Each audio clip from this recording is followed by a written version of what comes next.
उत्तर प्रदेश के मुख्यमंत्री योगी आदित्यनाथ चित्रकूट के राजापुर में गोस्वामी तुलसीदास जी महाराज की जयंती के अवसर पर पहुंचे। इस दौरान उन्होंने कई कार्यक्रमों में भाग लिया और महत्वपूर्ण घोषणाएं भी की। मुख्यमंत्री ने तुलसी जन्म कुटीर में पूजा अर्चना की और वहां रखी गोस्वामी तुलसीदास द्वारा हस्तलिखित श्री रामचरितमानस के दर्शन किए। इसके बाद उन्होंने दीनदयाल शोध संस्थान द्वारा संचालित तुलसी कृषि विज्ञान केंद्र गनीवन में गोस्वामी तुलसीदास की एक प्रतिमा का अनावरण किया। अपने संबोधन में मुख्यमंत्री ने गोस्वामी तुलसीदास जी के योगदान की सराहना की और कहा कि उन्होंने रामलीला और रामचरितमानस के माध्यम से भक्ति, शक्ति और जनचेतना का अद्भुत संगम प्रस्तुत किया। उन्होंने कहा कि तुलसीदास ने अकबर के दरबार में दरबारी कवि बनने के बजाय अपना जीवन प्रभु श्री राम के चरणों में समर्पित कर दिया। उन्होंने बुंदेलखंड के सांस्कृतिक पुनरुद्धार और आर्थिक उत्थान के लिए सरकार की प्रतिबद्धता दोहराई और कहा कि चित्रकूट को आस्था, सुरक्षा और आत्मनिर्भरता का केंद्र बनाया जाएगा। उन्होंने क्षेत्र में एक्सप्रेसवे, रिवरफ्रंट विकास और धार्मिक पर्यटन सर्किट की योजनाओं का भी उल्लेख किया। मुख्यमंत्री ने रामकथा के प्रचारकों को तुलसी पुरस्कार और रत्नावली पुरस्कार से सम्मानित भी किया। इस कार्यक्रम में जगतगुरु रामभद्राचार्य और रामकथा के मर्मज्ञ मुरारी बापू भी उपस्थित थे। बुंदेलखंड टीवी 24/7 न्यूज के मंत्रिमंडल के मेरे सहयोगी और जिनको मैं विशेष रूप से आज यहाँ लेके आया हूँ कि राजापुर के घाट में और अच्छा सुंदरीकरण और रिवर फ्रंट बनाया जा सके, ऐसे श्री स्वतंत्र देव सिंह जी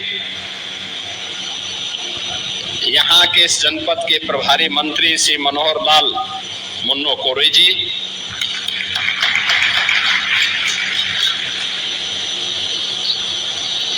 तुलसी जयंती के अवसर पर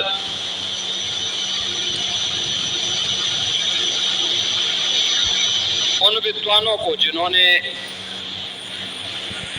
इस क्षेत्र में विशिष्ट योगदान दिया है, ऐसे यहाँ पर मंच पर विराजमान साध्वी नीलम गायत्री जी, पंडित जयप्रकाश मिश्र जी, डॉक्टर मदन मोहन मिश्र जी, गोस्वामी डॉक्टर अच्युत लाल भट्ट जी, डॉक्टर महादेव प्रसाद मेहता जी, श्री अशोक दास जी, स्वामी श्री बाल कृष्णाचार्य जी, पूज्य संतजन और उपस्थित भक्तजन, ये मेरा सौभाग्य है कि संवत 1554 को जिस दिव्य विभूति ने इस पावन धाम में जन्म लेकर के सनातन धर्म के माध्यम से उस कालखंड में एक नई क्रांति को जन्म दिया था, आज उनकी इस पावन जयंती में हम सबको शामिल होने का अवसर प्राप्त हुआ है। मैं इस अवसर पर जगत गुरु रामभद्राचार्य जी महाराज और कथा व्यास पूज्य मुरारी बापू का मैं हृदय से अभिनंदन करता हूँ। सभी पूज्य संतों का हृदय से अभिनंदन करता हूँ कि उन्होंने मुझे भी इस कार्यक्रम में भाग लेने का एक अवसर प्रदान किया है। आप अनुमान करिए, आज से 500 वर्ष पूर्व क्या स्थिति रही होगी और 527 वर्ष पूर्व इस गांव की क्या स्थिति रही होगी। आवागमन के साधन नहीं रहे होंगे, अभाव से क्षेत्र ग्रसित रहा होगा और उन स्थितियों में एक दिव्य विभूति यहाँ पे एक सामान्य धर्म प्रायण ब्राह्मण परिवार में जन्म लेकर के अपने आप को बचपन में ही माँ बाप की साया से वंचित होकर के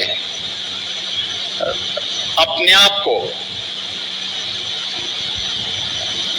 प्रभु श्री राम के चरणों में समर्पित करता है। और उन्होंने जो कुछ भी इसके उपरांत किया वो किसी से छुपा हुआ नहीं है। समय कौन सा है? एक होता है सामान्य रूप से हम लोगों के बीच में मान्यता क्या होती है, हमें मानते हैं, बहुत बार हमारी एक मान्यता होती है कि देश के अंदर बहुत सारे पंथ और उपासना विधियां आज भी हम देखते हैं, लेकिन उस समय भी किसी जो हमारे पूज्य संतों की परंपरा रही है कितनी मजबूती के साथ उसका प्रतिकार करती थी। प्रतिकार का तरीका केवल जब हम लड़ते हैं वही नहीं होता है, प्रतिकार का तरीका वह भी होता है जो रामलीला के मंचन के माध्यम से घर घर और गांव गांव तक रामलीलाओं के आयोजन को, श्री राम को भी वनवास कालखंड का सर्वाधिक समय इसी चित्रकूट की धरती पर उन्होंने व्यतीत किया था। ये प्रेरणा किसकी? महर्षि भारद्वाज की। प्रेरणा किसकी? महर्षि वाल्मीकि की। चित्रकूट को सौभाग्य प्राप्त होता है आदि महाकाव्य के रूप में जिस रामायण को दुनिया स्वीकार करती, उसके महत्व को स्वीकार करती है, उस रामायण ग्रंथ की रचना का आधार भी यही चित्रकूट बनता है और रामचरितमानस के रचना का आधार भी यही चित्रकूट की धरती बनती है। चित्रकूट की धरती के बारे में जो बात कही गई है कि चित्रकूट महिमा अमित कहीं महामुनि गाय, ये चित्रकूट है। और चित्रकूट में राजापुर में एक तरफ लालापुर, दूसरी तरफ राजापुर, ये दोनों ओर हम सब किस रूप में इस पूरे अभियान के साथ जुड़े हुए हैं और कब नहीं हुआ। यहां पे कौन कहता है कि भगवान राम दर्शन नहीं देते? जो इन पूज्य संतों की वाणी में दिव्यता है, भावी जीवन को एक नए उत्साह और उमंग के साथ जोड़ने की एक नई प्रेरणा भी हम सबको प्राप्त होती है। हम सबको इस बारे में याद रखना होगा कि प्रेरणा किसी एक संत ने दी, हम उसे हम भी अपने स्तर पर अपने पूर्वजों की अपनी विरासत के लिए, उसके संरक्षण के लिए इस प्रकार के कार्यक्रम को आगे बढ़ा सकते हैं। दूसरा होगा जिसके मन में जो भाव होगा वो उसी प्रकार की बात करेगा। एक रूप से पूज्य संतों को, क्योंकि जिनका पूरा जीवन ही विवादित है, वे पूज्य संतों को भी विवादित करने का प्रयास करते हैं।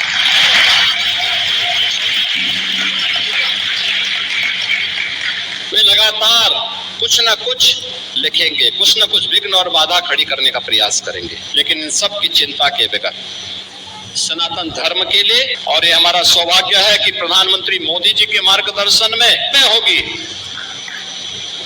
लोग राम नाम का स्मरण करते हुए अपने जन्म और जीवन को धन्य करेंगे। इस विश्वास के साथ मैं यहाँ पर जिन कथा व्यास को और जिन राम कथा के मर्मज्ञों को यहाँ पर तुलसी अवार्ड से और रत्नावली अवार्ड से सम्मानित किया गया है, उन सब का हृदय से अभिनंदन करता हूँ, उन्हें बधाई देता हूँ कि इस वर्ष पूज्य बापू का हृदय से अभिनंदन करता हूँ और आप सबके प्रति भी हृदय से अभिनंदन करते हुए आप सबका मैं स्वागत करता हूं कि आप भी यहाँ पर सैकड़ों की संख्या में हमारे कथा व्यास देश के कोने कोने से यहाँ पर पहुंचे हैं, भक्तजन कोने कोने से पहुंचे हैं। आप सबकी उपस्थिति एक नई प्रेरणा का स्रोत है।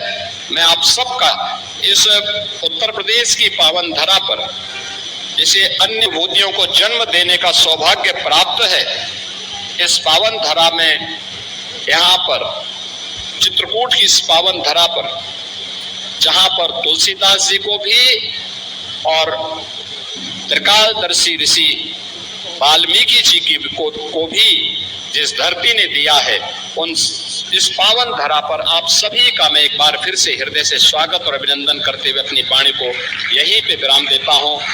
जय जय श्री राम।